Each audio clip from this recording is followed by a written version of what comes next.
Welcome back to Heal, Healing, Empowering, Accepting, and Living, a podcast sponsored by Change by Fire. Thank you for being with us on this journey of healing, heart, and a whole lot of hope through the process. Building community is such a powerful asset of healing. My name is Lori Janik, and I am a 15-year burn advocate, a clinical social worker, and a current holistic trauma therapist. And this lovely lady Hi, my name is Jen Severance, and I am a burn survivor. And welcome to Heal. So, little recap of our last episode, episode 6, where families impacted, multiple stories in healing.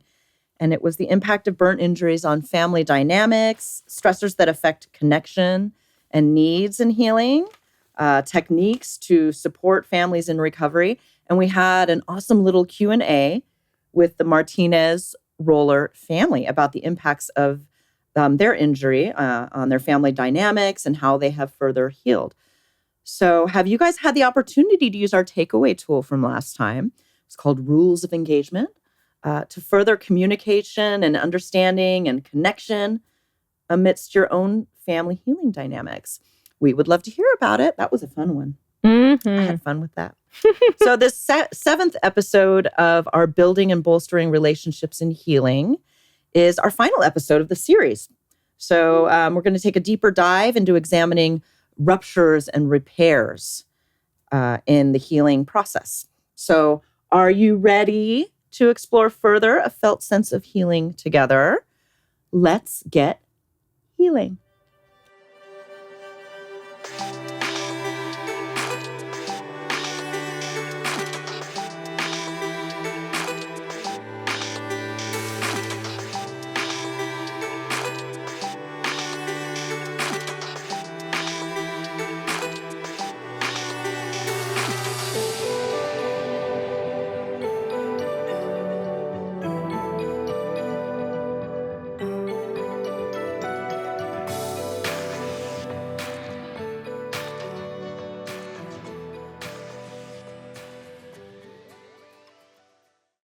So we've talked a lot about relationships in this series and really, what empowers them, how they support us individually and collectively, how they're impacted by burn trauma. And really, we're talking a lot about a concept I like to call ruptures and repairs. And it's taken from polyvagal theory, which is a nervous system informed theory by Stephen Porges. Those in any type of field in psychology, social work may be familiar with that name. Really works a lot with the nervous system, understanding the need for safety and connection in our life, and just how that impacts us and how that can guide our relationships with ourselves, with others, and the world.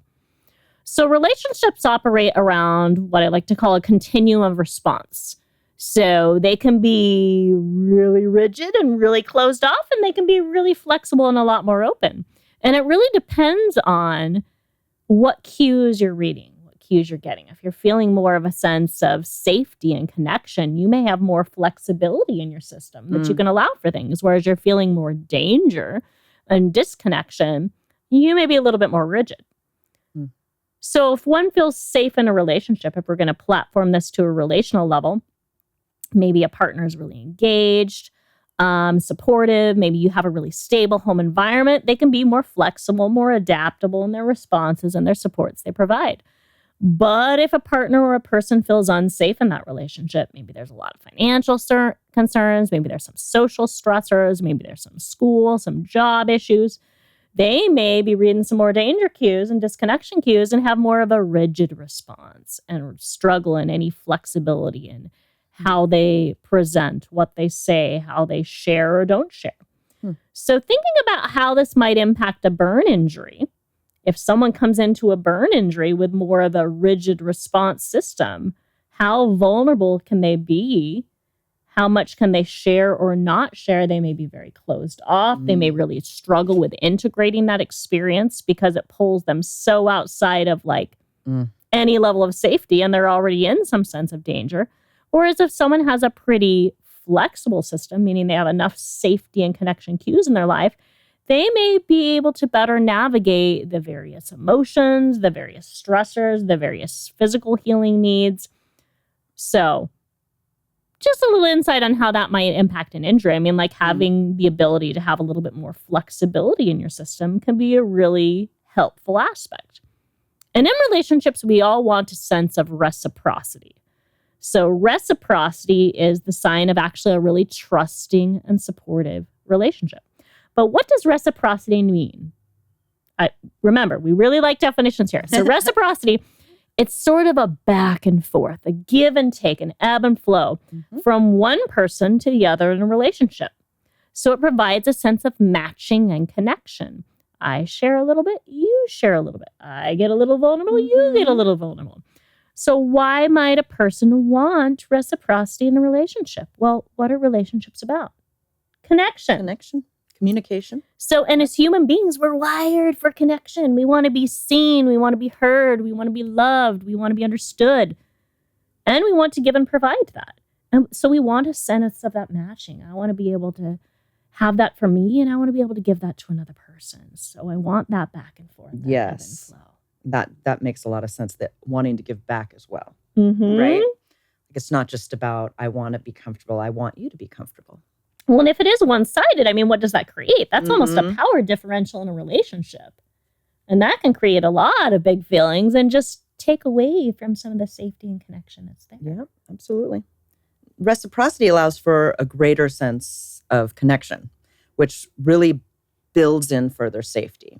So now we don't always have the capacity for reciprocity, depending on bandwidth, circumstances in our lives, or particular situations. But reciprocity can be a remembered experience and built in for resilience in a situation, to support other experiences where there might be moments of missing, distractions, arguments, lack of attunement. And that is what we call ruptures, where there is a moment of missing, of not meeting, sort of a biological rudeness, would you say? The burn injury and recovery process often provides many of these rupture moments where individuals in relationships just can't be present for each other, or they don't see eye to eye on the healing process. They're overwhelmed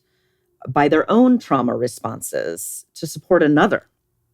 And this can lead to grievous damage when left dismissed and unnoticed. So as we have seen through our series this season, right? So how do we repair these ruptures? I think a big aspect. So ruptures, and I think it's important to recognize that ruptures are really natural. They're really common in relationship because we're human beings. We're not perfect. We don't navigate everything exactly 100%. And how I match up and how I see and perceive is not going to be how my partner or my friend or other people may be. Sure. So ruptures are a natural and a common thing. They don't indicate that someone is bad or wrong or any type of judgmental feels. And they're common in a relationship. Ones including and ones outside of burn injuries. This is part of a natural flow. But however, ruptures, because we feel them both mentally, they take us places here in our brains, and then we also feel them somatically. So they take us places in our body. They demand a sense of repair in order to be able to return to that connection. So it's wise to attune when you're feeling a rupture, like, ooh, like they gave me this look and that's making me feel this way, or this person yelled at me, or we're not talking about this obvious subject that's in that room. When there's a felt rupture in a relationship, what we want to do in order to repair it, we want to notice it and we want to name it for what it is. Oh, do you notice that space that's happening right now? This feels like a rupture. Feels like there's something that we're wanting to address. How can we work on that together? We want to make a repair in the moment if possible, and if not, soon after.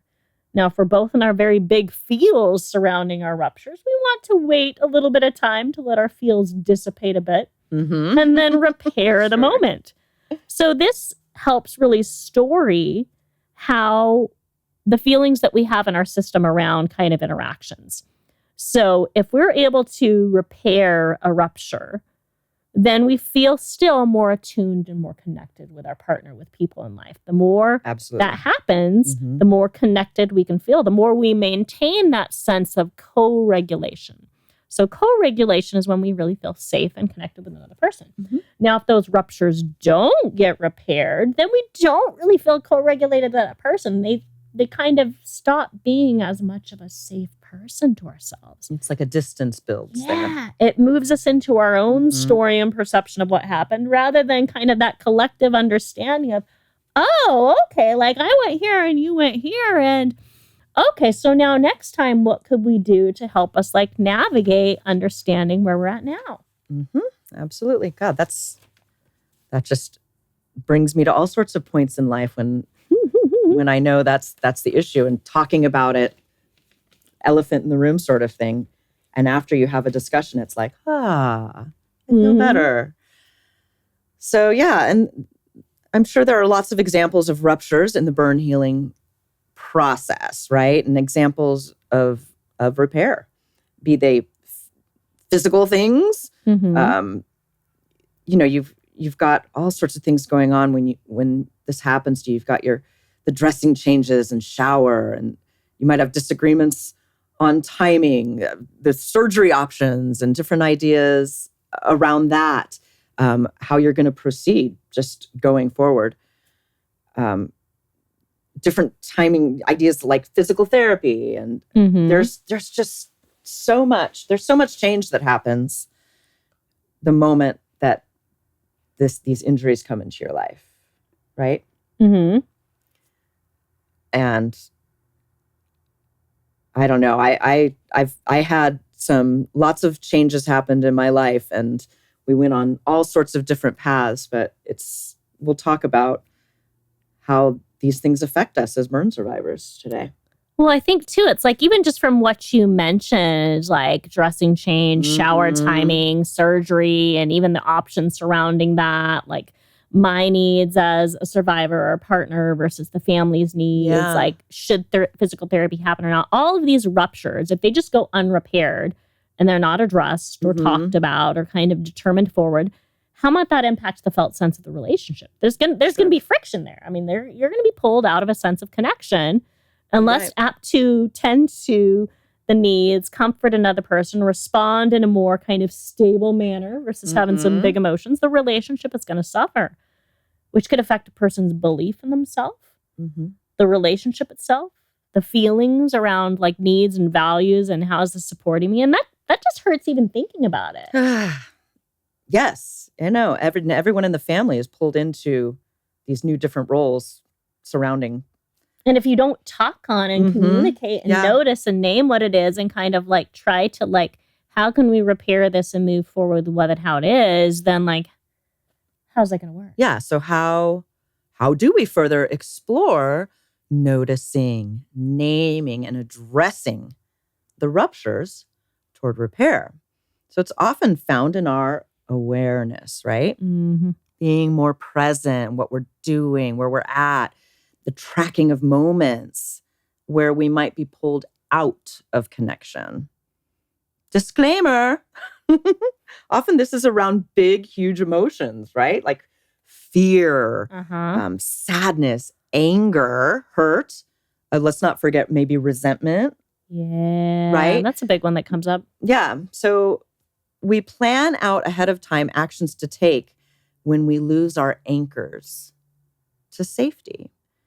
Like taking a deep breath, exhale, counting backwards from 10 to 1, maybe humming a little tune, sighing, taking a step outside if possible to allow us to settle. But this allows us to find our way back to safety ourselves, to support our own needs to repair the situation versus letting that rupture sit and fester. Well, and I love just like that description of kind of like, why do ruptures happen? They often happen because we're not fully aware and in that present moment. And there's such a value to building that awareness and recognizing what's happening, because that can help support the repair and also lessen at times the ruptures that happen. So if we're going to explore a little bit about repair, because repair can happen in a lot of ways in relationships. It can happen physically, emotionally, mentally, socially, spiritually. And we're going to look a little bit at kind of different types of repairs and notice, okay, how would it feel? So I want you to notice the somatic, so your body, what's your body telling you about how this might feel should this repair be provided? So if we think about a physical rupture, okay, like maybe someone like pulls you down to sit and listen to them or like slaps you upside the face. That doesn't feel really great. But what would happen if that same person then offered an apology? I am so sorry that I did that. What if that person then looked at you in the eye as they said that apology, offered you a nice warm hug? Maybe actually the slap, I'm so sorry, and caressed your face for a moment. There's a little bit of intentional and in-tuned repair in that. Emotionally, maybe that emotional rupture is someone is teasing you because of your fear, or you knew that you needed to do this and you just stood there and you did not complete your therapy like you were supposed to do. Maybe circling back for that repair, can we take some time to talk about what just happened? This is what I noticed. What was going on for you in that moment? I'm curious about your reaction. Can you share with me so I can know how to support you? Total different sense of repair there. I mean, I feel heard. I feel listened to. I feel a little bit of an offering. Mentally, so a mental rupture could be, I'm stressing over this big procedure ahead and I totally am disengaging from a conversation with my partner. I can't think that surgery's happened in like 1 hour and I can't. Repair could be maybe that partner or that survivor. I'm circling back to the vet. Can we talk about what happened earlier and kind of how I responded or how you responded? And can we get curious about what was happening? Like, I want to kind of understand it a little bit more and figure out how to be best here for you as well as for me. Again, like that sense of there's a together in that. Socially, so a social rupture could be teasing or bullying, someone teasing or bullying you about your scars, about what you can, about what you can't do. And a social repair could be, having that courage to circle back to that person and address, your hurts and your emotions. Hey, when that happened earlier, this is how it made me feel. And I don't think that's okay. Would you be willing to speak to me in a respectful tone? Would you be willing to not say this word? Or I expect to be treated with kindness. Again, notice the feel you're creating there. And then spiritually, we can have spiritual ruptures. A lot of times when injuries and big accidents can happen, we can blame God, we can blame religion, we can completely rupture, separate from any sense of faith and hope. And so maybe repair might be taking some time to explore your own emotions and recognizing how your emotions might have impacted your initial response. And getting curious about, I'm curious if my faith comes out in a different way. Or I'm curious if there's any hope I can find in this situation. I'm curious about how I see it now, how I might grow forward, how I can place this in any way in my life. Would that be something I want? Again, notice the receptivity, the understanding surrounding. Sure. And then notice how naming the rupture and circling back to repair it affects and can affect a felt sense of presence, understanding, and greater support throughout the relationship duration in and out of the healing process. So even we've talked a little bit about ruptures and repairs, what they are, how they happen, how they affect relationship, how different repairs affect us depending on what type of repairs they are. Jen, your experience as a burn survivor, because again, you live and have lived a life experience that I don't have. What have been some of your experiences with ruptures and repairs in your healing? And what have been some maybe more positive and repair experiences, and maybe some experiences that, that rupture wasn't really repaired? Oh my goodness, that was a lot. I know. Well, there was a little bit of upheaval in my life after my injury. For one, Mike and I, my partner and I, we live in like a 3-level house. So we chose for me to live with my sister for a while. After my injury. It was just easier. She's a physician. She lives in a 1-level house. So Mike would visit me a lot. But there was that sense of just like, that rupture was more, my life situation had changed. I wasn't able to go home right away. And so my life was just a little different. It almost felt like it expanded. It was almost as though it was an expanded hospital stay, because I wasn't home yet. But I was in a home, and I was surrounded by love and family, and Mike was able to visit me. And when we finished, I was comfortable finally enough to be walking and able to use stairs and such. I went back home, and that's what I feel like, if we're talking about ruptures, it was like Mike and I had to have this separation and then come back together. But I was in a totally different space than the night that I left that home. I was this whole Jen. And when I came back, I was, obviously in a much different, painful point of recovery. So there was a lot of navigating and trying to figure out, well, where are we now?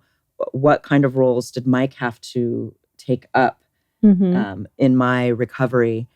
And I think there was a lot on his part of this trepidation of how does he help me?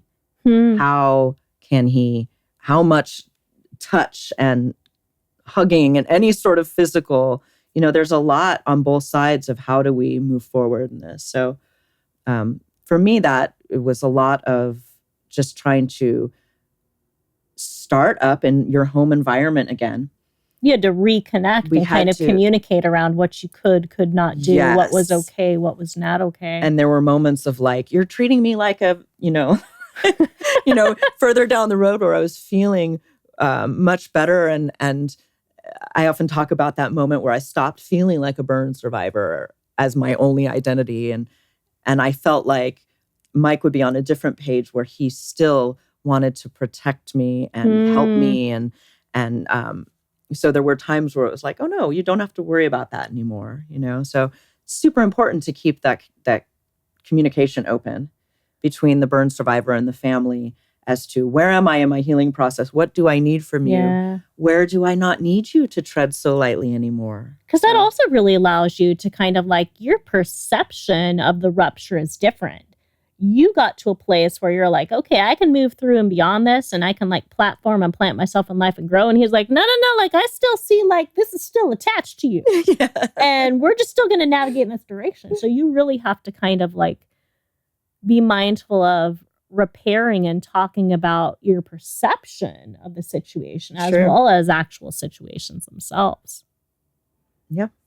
Truly, addressing ruptures and repairs in a relationship is a solid way to just support the relationship's duration, the needs amidst the whole healing process. And so today's takeaway tool, again, we want to always work with what we've talked about. We're going to walk through kind of a bit of a somatic practice of repair. So if you're here with us, if you have some space, some time to explore this practice with us, feel free. If you want to save it and listen and circle back to it, that's fine too. So firstly, we always want to kind of settle into a safe place in our space, in our body, whatever that means for you right now. If you're sitting on a chair, maybe it's, I'm going to lean back in the chair a little bit. I'm going to rest my head on the couch. Or if you're laying down or sitting or can kind of decline and that feels safe and comfortable for you, then Again, settling your body into what feels like a safe position for you right now. Obviously, if you're driving a car, probably maybe not doing this practice with us. Waiting till you're in a place where you can really sit and be listen. and not attend to others. And then once you settle into that body space, I encourage you to just take a few deep breaths and use your breath to help you settle.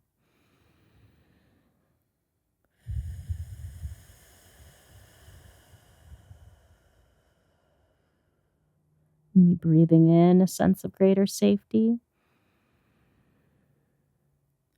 And breathing out any tension you might be feeling. Breathing in a sense of settling. And breathing out any friction. And I encourage you to just start noticing with your breath, and as you continue to breathe, anything that's happening in your body. See if you can bring a little bit of somatic noticing here. Just notice how your body responds to your breath, maybe to the tone of my voice, to you even noticing.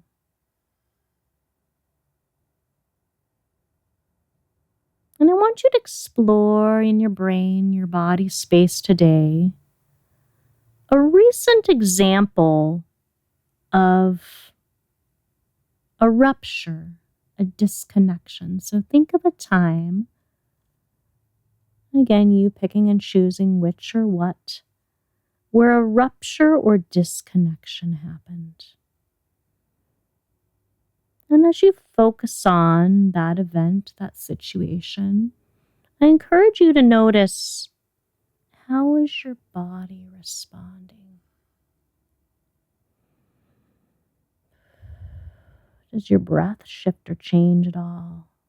Does how you hold your body shift or change? Does tension start settling in? How does your brain respond? What is it like to notice that rupture, to go there, to allow yourself to go there? And as you notice it, take an opportunity to name it. This is a moment of rupture. This is a disconnection in this relationship. Rather than dismiss it or disregard it, as many of us tend to do, see what happens when you name and honor that for what it is. And just notice any shifting, any changing in your body and your breath. And as you pay attention to that rupture, that disconnection, and however it presented, I encourage you to explore a way to perhaps repair what might feel missing. What would you need to do or say or think on to respond in a repair? What would honor your human nature, your needs? What would help you feel better here, help this relationship feel better?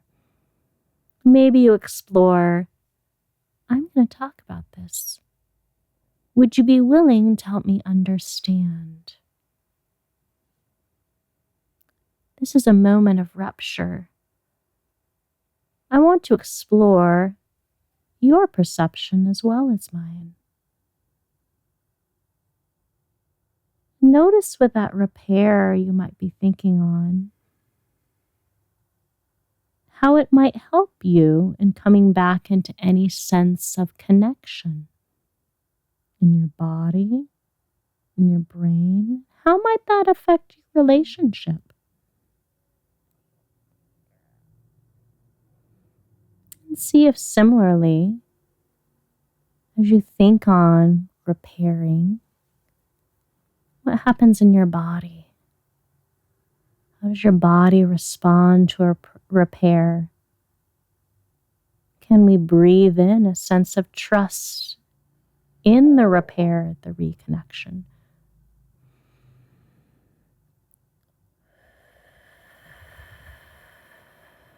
Can we share that felt sense of repair with our bodies?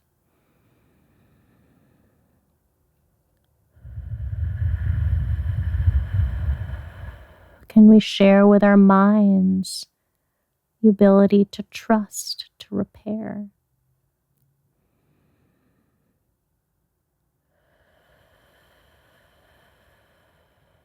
Notice that felt sense of trust, that internal connection that can be found in repairing a rupture. And just allow yourself to consider how that might affect and spread outward if you apply it in the relationships that you touch. I love that one. Just using a little bit of intention to notice, name, and repair both what situations where they send us to you here, because we often miss that, but also explore, okay, how can I pull that out of here and apply it? Absolutely. I think there's a lot of ruptures. I love this episode because it's framing sort of some of the uncomfortable moments in life. And by noticing them, I feel like we're able, like with this exercise, to really mindfully address them and maybe bring in, if there's a person involved in the rupture, to bring that person in and to mindfully, again, communicate about it. I love it. Also just instills such a sense of kind of awareness and accountability and kind of connection in the support process. It's not just a me thing. It's not just a you thing. It's an us thing. Yeah. So cool. Love our little takeaways. Well, you guys, we've come to the end of another episode. So Changed by Fire is a 501c3 nonprofit committed to helping burn survivors and their families cope and thrive in life after a burn, emotionally, psychologically, socially, physically, utilizing alternative healing methods such as EFT, equine therapy, burn scar massage, yoga, aromatherapy, meditation, breath work, and more. And we are excited to provide regular community events in Arizona to enhance relationships and community, as well as actively building out our website to showcase even more virtual supports and offerings as well. So check us out at www.changedbyfire.org. And if you're interested in being on the podcast, sharing your tools for healing, sharing your story, or offering your services as a practitioner or volunteer to increase our reach, please reach out to us as always. And just a reminder, we actually have our 6th annual upcoming Arizona Walk of Courage on Sunday, March 23rd in the morning time. So this event we hold in person in Peoria, Arizona at Rio Vista Community Park. But, if you are not here with us in Arizona, or if that's outside of your game plan for that time of the year, you can also participate in this virtually. Yep. So we have a mile walk run, we have a 5K, we have a 10K. So options around your capacity, around your ability. It's just really our method of bringing community, connection, and awareness towards burn healing. And just furthering the funding that we can offer and provide for, and bringing others to receive and participate in those alternative healing supports and alternative therapy supports for survivors and family support needs. So check it out. Consider sharing or signing up today. And the link to register is www.azwalkofcourage.com. Yes. Woohoo. So excited. So until next time, heal. Every week we have an acronym for our podcast, HEAL. And today, H, have a look at your own relationships with yourself and others in healing. E, explore any ruptures that might exist, any moments of missing noted. A, allow yourself to name them and own them and address them. And L, learn and practice repair with yourselves, others, and those surrounding you. So keep coming back into connection and reclaim your safety. So until next time, thanks you guys for being here. Thanks so much for listening. We love you. Bye.